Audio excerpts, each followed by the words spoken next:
let me tell people, how do you get into ketosis? What's that look like and how long does it take? So we'll just say, Lisa will use you as an example. Say you're eating 200 carbs a day, you feel good, you're training as well on that, and that's your maintenance, and your body is carb adapted. It's used to burning glucose as fuel, right? It's not making ketones or anything like that.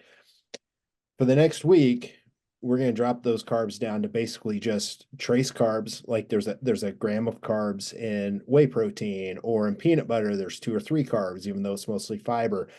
Broccoli and vegetables, like usually it's half natural sugars and half fiber. So like a cup of broccoli I think has 4 carbs, 2 fiber, and 2 natural sugars, right? I call those trace carbs. Basically, you want to only have those on a ketogenic diet, and you drop out oatmeal and potatoes. You drop all that out and you replace it with fats. And the type of fats we'll get to later. So what we're going to do is take you from 200 carbs down to about, just say 30 total, counting fiber and trace carbs. And you're going to train all week. And what happens is you start to deplete glycogen from the muscle and the liver, and you're not running off of it. And as you start to bottom out and your liver glycogen starts to run really low, what happens is you're going to, most people go through this little phase of about 24 hours. It's called the keto flu. And that's when your gas tank, your liver, is ultimately you're running on empty. So you don't have stored glycogen to use as energy, but you haven't started making ketones from fat yet. So you don't have a lot of energy for about 24 hours, and you get a headache, you feel lethargic and tired. And this is where most people quit about 3 to 4 to 5 days in. They're like, hell with this. What are you doing to me? I'm going to eat some carbs. And they break and they go eat carbs. But then they say, hey, I'm doing keto, but I'm carving up every 4 to 5 days.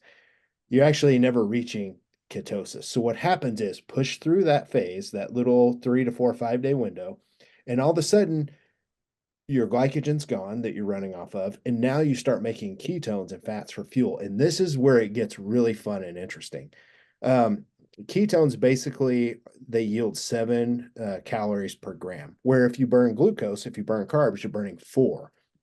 So just at rest, when you're on a fat adapted diet and you're in a ketogenic state, just sitting here, by the way, I'm keto right now. Just sitting here, I'm burning 7 calories per gram just doing the work that I do, right? So it's pretty interesting. And my blood sugar levels or anyone else that's ketogenic, fats, you don't have ups and downs, right? So like when you eat a carb-based diet, you eat carbs, you feel good, your blood sugar's going up, you have a little energy, and then it starts to come back down, and our body's like, hey, blood sugar's starting to come down a little bit, and then you're hungry again. And of course, if you eat sugar, it goes up real fast and then it drops real hard. It doesn't happen like that with fats. It's a very stable fuel source. So that's how you reach the state of being in ketosis. And it usually, I can get someone in ketosis normally in about 4 to 5 days on average. And there are tricks to get there, which we'll talk about here in a little bit. But that's how you do it. And you don't want to carb up. You don't want to interrupt that process. You want to just keep your ketogenic diet and the macros that you're on straight across the board. And it's a really good feeling. Now, when you reach that and say you're 5, 6 days in, you will wake up and you will feel just great. Your mental clarity will be there. Your energy in the gym is very interesting.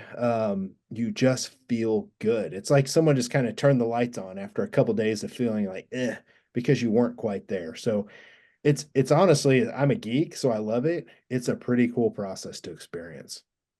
My question to you is, do you recommend people measure that they're getting into ketosis? So like with a urine or blood or whatever test, You I guess. you can measure it by blood. That's the best way to do it. You need to be 0.5 or higher to be in a state of ketosis. So on your it's like checking your blood sugar, right? Except it's going to measure ketones. You need to be 0.5 or higher. And then once you're really in ketosis, like you'll see readings of 1, 1.5, and some people see twos. It just depends. That shows the ketones in the blood. So that will tell you that you're in ketosis. There are pee sticks. People can use those. The problem is, excuse me, it's diluted, right? So if you check those and you say you've had 3/4 of a gallon of water today and it's 4 o'clock in the afternoon, it's going to show ketones, but it's only going to show light ketones because you've got so much water, right, Mm. in your body. So it's going to show a lower concentration of ketones. And people pee on sticks in the afternoon. They're like, it's not showing I'm in ketosis. No, it's just because you're super hydrated. If you use pee sticks, check them first thing in the morning, wake up, go to the bathroom. But even typically then, I don't even have and ask people to measure with blood or on a pee stick. I go by how they feel.